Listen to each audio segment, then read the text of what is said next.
Should a Detroit police officer stay on the payroll after testing positive for cocaine? That's exactly what's happening right now inside DPD, and it's creating a rift among the commissioners who are supposed to serve as a watchdog over the department. Tonight, 7 investigator Ross Jones has the inside story of a controversy unfolding at police headquarters.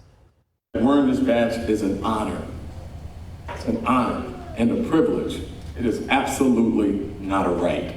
Speaking to the newest graduating class of Detroit police officers, this was Chief James White earlier this month. And if any day you determine that you're going to tarnish this badge, as happy as I am to see you here, I'll be happier to take it away from you.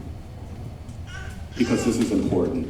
But recently, Chief White's attempt to sideline one of his officers was thwarted by the Detroit Board of Police Commissioners, the men and women who help oversee DPD. So now we're going to move into closed session.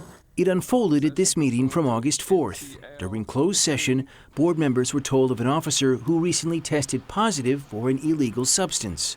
After showing up late to multiple shifts, officials say he was called to meet with his supervisor.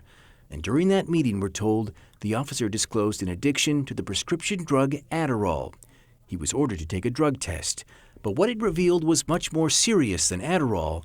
The officer tested positive for cocaine, and a second test confirmed it. Chief White moved to suspend the officer without pay, but to do it, he'd need the board's approval. Mr. Chairman, Yes. I move that we deny Chief White's recommendation. He didn't get it. Commissioner Holly? Because I believe in the gospel of a second chance, yes. One by one, commissioners voted against the chief. Commissioner Bernard? Same reason as my Reverend Holly, yes. In all, 6 voted to overrule the chief and keep the officer on the payroll. Only 2, Commissioners Jesus Hernandez and Reverend Quantez Presley, voted with Chief White. I'm concerned about the public trust first and foremost. Police Commissioner Ricardo Moore was not at the meeting on August 4th, but said if he was, he would have voted to take away the officer's pay. It's a somewhat of a double standard. If this happened to a citizen, they would be fired, they would be prosecuted. The Detroit Police Officers Association, who represents the officer that tested positive, did not return our calls for comment, and their lawyer declined to comment.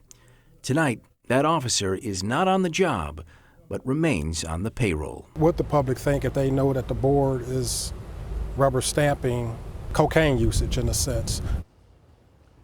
Well, that officer is now going through the disciplinary process that could ultimately lead to his termination. But already, there are signs that some commissioners are having misgivings about their votes.